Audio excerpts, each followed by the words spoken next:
bem-vindos à nossa conversa de fé. Opa, e aí? Hoje o papo é sobre um convite, assim, irrecusável. Festa no céu. Parece bom demais, né? Bom demais, só que tem um detalhe importante, né? Qual é o traje? Exatamente, é tipo receber aquele convite VIP super legal, mas, opa, tem dress code. Isso, e a liturgia de hoje, da quinta-feira da 20ª semana do Tempo Comum, dia de São Pio, joga essa questão pra gente. É verdade, Deus convida geral pro reino dele, pra essa festa, mas será que qualquer resposta serve? Como é que a gente se prepara pra esse evento, hein? Boa pergunta, vamos tentar desenrolar isso juntos. As leituras de hoje são fortes. Começa como? Começa lá em Juízes, capítulo 11. A história meio sinistra de Jefté. Ah, lembro dessa. Pesada. Muito. Ele, para garantir a vitória numa batalha contra os amonitas, faz um voto meio precipitado, sabe? O que ele promete? Promete a Deus sacrificar a primeira pessoa que saísse de casa para encontrá-lo na volta. Assim, se ele vencesse. Nossa Senhora, que perigo. Pois é. E o impensável acontece. Ele vence a batalha, volta para casa todo feliz e quem sai para recebê-lo, dançando, toda alegre? Não me diga que... A única filha dele. Meu Deus, imagina o desespero. Total. A Bíblia descreve o desespero dele.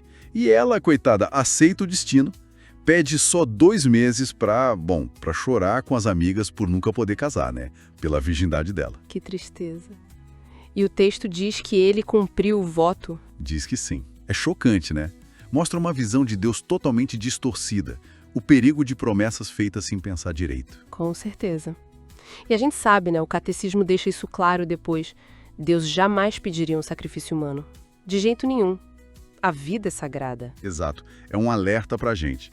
Não um exemplo a seguir, claro. Mas aí, para dar um contraponto, vem o Salmo 39. Ah, o Salmo responsorial geralmente traz uma luz, né? Exato. Esse salmo muda completamente o tom. Ele diz que Deus não está tão interessado assim em sacrifícios de animais, holocaustos, esses rituais externos por si sós. O que ele quer, então? Ouvidos abertos. Quer dizer, escuta atenta, obediência que vem do coração. A resposta ideal, segundo o salmista, é: eis que venho fazer com prazer a vossa vontade, Senhor. Guardar a lei dele no coração. Faz todo sentido. Que contraste, né? A resposta trágica do Jefté, baseada no medo e numa ideia errada de Deus, contra essa resposta de entrega, de quem realmente entendeu o que agrada a Deus. Perfeito. E essa ideia de resposta, de aceitar o convite de Deus do jeito certo, nos leva direto para o evangelho de hoje, de Mateus. A famosa parábola do banquete de núpcias. Ah, essa é clássica.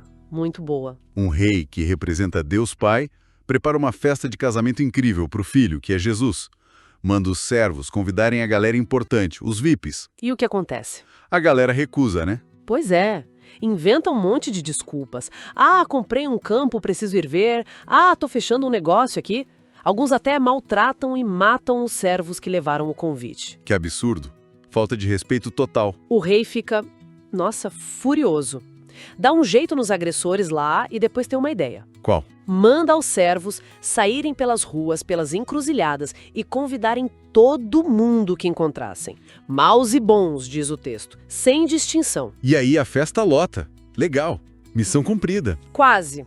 A sala fica cheia, assim, mas aí vem a reviravolta. O rei entra para ver os convidados e encontra um sujeito lá no meio sem o traje de festa. Ué, mas ele não mandou chamar todo mundo, maus e bons?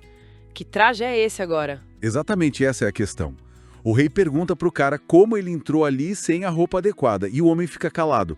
Aí o rei manda amarrar e expulsar ele para fora, onde haverá choro e ranger de dentes. Puxa, pesado de novo. Afinal, que traje é esse? Não é roupa de marca, né? Definitivamente não. Esse traje é simbólico, claro. Representa a nossa resposta real ao convite de Deus. É mais do que só dizer sim, eu vou. O que seria então? A nossa disposição interior? Isso. É a graça de Deus agindo na nossa vida. Aquela graça que a gente recebe no batismo, sabe? E que a gente restaura na confissão quando suja o traje. Entendi. É como se fosse a nossa veste de filhos de Deus. Exatamente. E também representa a nossa conversão diária. As boas obras que fazemos por amor a Deus e ao próximo, a nossa vida coerente com a fé que a gente diz ter. Então não basta aceitar o convite. Tem que vestir a camisa, ou melhor, o traje da festa mesmo. Viver de acordo. É por aí. Por isso Jesus conclui a parábola dizendo: muitos são os chamados, mas poucos são os escolhidos. Não porque Deus escolhe poucos, mas porque poucos respondem de forma completa, se preparam de verdade. Faz pensar. É tipo, sei lá, imagina alguém que vai num retiro espiritual incrível, um verdadeiro banquete para a alma. Sim. Mas passa o tempo todo no celular, sabe? Postando foto, respondendo mensagem, mas sem se conectar de verdade com o momento, com Deus, com os outros ali. Perfeito exemplo. O corpo está presente, mas a alma não está vestida para a ocasião. Perdeu a essência do convite, do banquete. Exatamente. E falando em banquete e em se preparar bem, hoje é dia de São Pio X.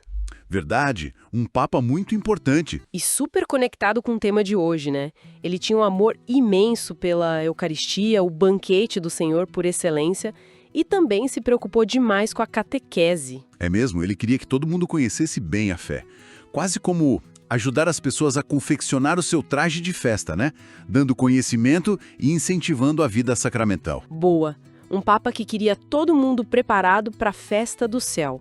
E voltando rapidinho naquela questão do voto do Jefté, o que a Igreja ensina sobre votos hoje? Bom, o Catecismo da Igreja Católica explica que um voto é uma promessa deliberada e livre feita a Deus sobre um bem possível e melhor. É um ato de devoção, sabe? Certo, mas tem limites, né? Não pode prometer qualquer coisa. De jeito nenhum. O Catecismo mesmo diz que a Igreja pode dispensar alguém de um voto se tiver um motivo justo. E, principalmente, um voto que tenha como objeto algo mal, algo pecaminoso, é inválido, nulo. Ah, então o voto de Jefté seria inválido hoje. Com certeza, jamais se deve cumprir uma promessa que leva a fazer o mal, como tirar a vida de alguém. Deus quer o nosso bem, a nossa salvação, não a nossa desgraça por causa de uma promessa impensada. Entendido.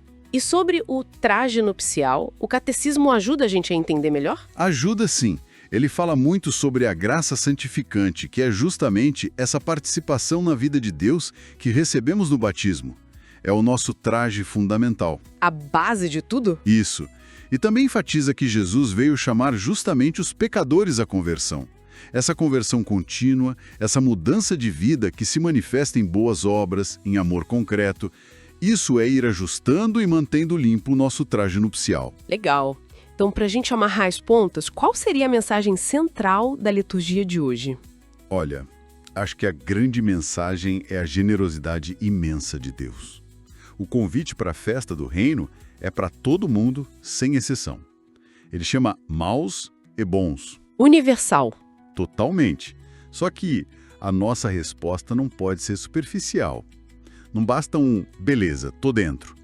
Ele espera que a gente se prepare de verdade. Que a gente vista o traje. Exato. Que a gente acolha a graça, busque a conversão, viva o amor na prática, obedeça a sua vontade com alegria, como o Salmo nos ensinou. A resposta precisa ser completa. Então, o chamado é para todos, mas a escolha, no fim das contas, depende muito da nossa resposta livre e preparada. Perfeito, é isso aí. Fica então a pergunta para a gente levar para a semana, né? Como é que tá o meu traje para essa festa do Senhor? Tô me preparando de verdade ou tô indo de qualquer jeito? É uma ótima reflexão. Que a gente busque os sacramentos, né? A confissão para dar aquela lavada no traje quando precisa, a Eucaristia para nos alimentar e fortalecer para a caminhada. E que a gente viva a nossa fé com autenticidade no dia a dia, né? No trabalho, nos estudos, em casa. Isso mesmo, com coerência. Bom, valeu demais pela companhia, pessoal. Esperamos que essa nossa conversa ajude a animar todo mundo a viver melhor esse chamado incrível de Deus. Com certeza. Continuem com a gente aqui nos próximos papos para a gente crescer junto na fé. Isso aí. Até a próxima, gente. Até mais. Fiquem com Deus.